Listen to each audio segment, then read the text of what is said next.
Hello students, last class आम कौन पढ़ी थे ना कैलकुलेशन ऑफ स्टेरियो आइसोमेरिज्म विषय पढ़ी थे। ठीक अच्छे। सो आज आम कौन पढ़ा रेसिमिक मिक्सचर विषय पढ़ा। रेसिमिक मिक्सचर जानापी आम कौन दरकार ना गोटे ऑप्टिकली एक्टिव कंपाउंड दरकार। से मु कौन नहीं 2 क्लोरो ब्यूटेन नहीं बुझीगला कौन नहीं मुझे 2 क्लोरो ब्यूटेन।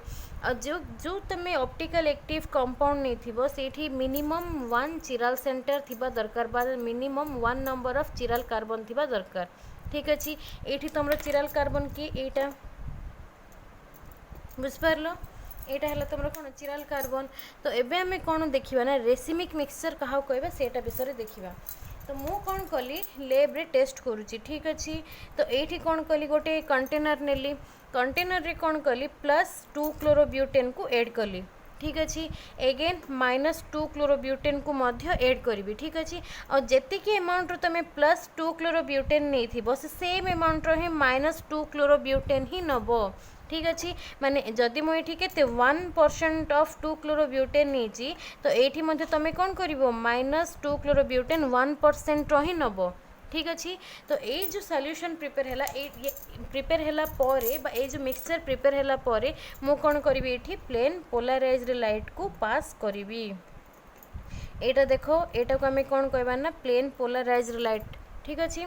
आपको कौन करी ये भितर पास करी पास करके आसला पास करा होची। तो ये देखो ये कौन करिवो क्लॉकवाइज मूवमेंट करिवो आ particular solution anti clockwise movement करिवो जहाँ फल कि यार डायरेक्शन रे किसी ना किसी चेंज होबो।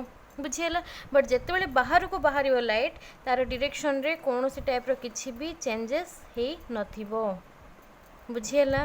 तो ये टाइप रो जो मिक्सचर तुम प्रिपेयर कर से मिक्सचर भितर जदि प्लेन पोलराइज्ड लाइट रो डायरेक्शन चेंज होनी से भली मिक्सचर को आम कौन कहबा ना रेसिमिक मिक्सचर बोली कौन कहबा रेसिमिक मिक्सचर बोली कहबा। एटा को एटा कौन पे एमती होची देखो जे प्लेन पोलराइज्ड लाइट रो डायरेक्शन चेंज होनी कहीं ना ये देखो प्लस जो अच्छी बा तुम डी टाइप जो अच्छी सॉल्यूशन से कौन करिवो ना क्लॉकवाइज मूवमेंट करेबो। आ जे हमर एल टाइप सॉल्यूशन अच्छे से एंटी क्लॉकवाइज मूवमेंट करेबो। ठीक अच्छे। तो मूवमेंट कले कौन हम ना से म्यूचुअली कैंसलेशन हम जहाँ फल कि प्लेन पोलराइज्ड लाइट रो डायरेक्शन रे कौन सी टाइप रो किछि भी चेंजेस हम नाही। तो यही मिक्सचर को आम कौन कहबा ना रेसिमिक मिक्सचर बोली कहबा। बुझिपार मु तुमको जो नोट्स पठे से पर्टिकुलर डेफिनेशनटा मेंशन करना कहीं बुझेला बेले कहबी बोली मु तुमको डेफिनेशनटा मेंशन करनी। तो ये एटार डेफिनेशन सुन कौन हम इक्विमोलार प्रोपोर्शन ऑफ तुम एमती भी लिखिपर equimolar mixture of two optically active compound which can not be rotate PPL due to mutual cancellation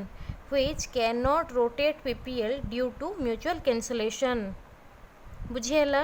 से म्यूचुअल कैंसलेशन एमाने कौन करेंगे PPL को रोटेशन ही करेंगे नहीं। तो से भली मिक्सचर को आम कौन कहबा रेसिमिक मिक्सचर बोली कहबा है। आ तुम जो प्रोपोर्शन रे प्लस कंपाउंड नहीं से सेम प्रोपोर्शन रे ही माइनस कंपाउंड नबा को बाउंड ना मैंने से टाइप मिक्सचर को आम रेसिमिक मिक्सचर बोली कहबा नहीं। जदि सेमानकर इक्वेशन बा सेमानकर जो प्रोपोर्शन अच्छी जदि रॉन्ग होची तो से भली मिक्सचर को आम कौन कहबा से भली मिक्सचर को आम रेसिमिक मिक्सचर बोली कहबा नहीं। बुझीगला। सो एटा को देख अबे आम कौन कहते ना ऑप्टिकली एक्टिव कंपाउंड बोली कहते जेहेतु तुम मैंने +3 पढ़ुच एटा को आम कौन कहबा 2 एनांटियोमर्स बोली कहबा। सो तुम ऑप्टिकली एक्टिव कंपाउंड न कहीकि तुम एनांटियोमर्स बोली कहीपर। ठीक अच्छे। तापरे प्लस टाइप माइनस टाइप न कहले तुम डेक्स्ट्रो रोटेटरी लिवो रोटेटरी कहब। ठीक अच्छे। तो एबे देखो तुम नोट्स रे गोटे कौन थी ना एक्सटर्नल कैंसलेशन बा एक्सटर्नल कम्पेनसेशन बोली गोटे वर्ड थी है सेटा क्या कहबा ना ये मुझे तुम कौन कहली पढ़ेला बेले ना म्यूचुअल कैंसलेशन होची बा डेफिनेशन रे भी तुम कौन कही म्यूचुअल कैंसलेशन होची बोली कही।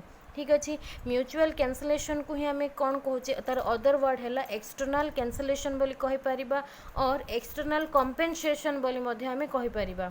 बुझेला तुमको जोटा इजी लगुच तुम सेटा मन रख म्यूचुअल कैंसलेशन कहले भी ठीक हम एक्सटर्नल कैंसलेशन कहले भी ठीक हम और एक्सटर्नल कंपेनसेशन कहले ठीक ही हम एबे देख आउ गोटे कथा देख आम कौन कर प्लस कंपाउंड भी नौचे माइनस कंपाउंड भी नौचे तो ये पर्टिकुलरली जो प्लस माइनस दुटा कंपाउंड को आम नहीं जो सॉल्यूशन प्रिपेयर करुच्ची सो से जो भी तुम मैंने रेसिमिक मिक्सचर मेंशन करने को चाहूच सिंपली तार प्रीफिक्स रे कौन लगेबो प्लस और माइनस दुटा जाक सिम्बलाइज कर जमती कि आम डी टाइप रे कौन ओनली प्लस मेंशन करुचे एंड एल टाइप रे ओनली माइनस ही मेंशन करुचे बट जो तुम रेसिमिक मिक्सचर मेंशन कर से टाइम रे कौन कर ना प्लस एंड माइनस बोथ तुम लिखिपर और ता जगह कौन लिखिपर ना डी एंड एल मध्य तमें मेंशन करिपारिबो जहाँ लिखले भी ठीक हम प्रीफिक्स रे पर्टिकुलर प्रीफिक्स रे तुम एटा भी मेंशन करिपारिबो और एटा भी मेंशन करिपारिबो काहे ना डी माने कौन होची तुम क्लॉकवाइज मूवमेंट करिबो और एल माने कौन एंटी क्लॉकवाइज और ए दुटार मीनिंग मध्य से सेम तो दुटा जगह भितर जेकोसी गोटे तुम मेंशन करिपारिबो जेतले भी तुम रेसिमिक मिक्सचर मेंशन करूछ बुझेला और जो प्रोसीजर रे हमें रेसिमिक मिक्सचर प्रिपेयर करुचे दैट पर्टिकुलर प्रोसीजर को आम कौन कहबा ना रेसिमाइजेशन बोली कहबा जिते बड़े कि आम रेसिमिक मिक्सचर प्रिपेयर करुचे दैट पर्टिकुलर प्रोसीजर को ही आम कौन कहबा ना रेसिमाइजेशन बोली कहबा सो बुझिपारल तुम मैंने रेसिमिक मिक्सचर क्या कहब कौन तो यहाँ थिला तुम कौन only racemic mixture next video मुझे तुम करी resolution of racemic mixture so stay tuned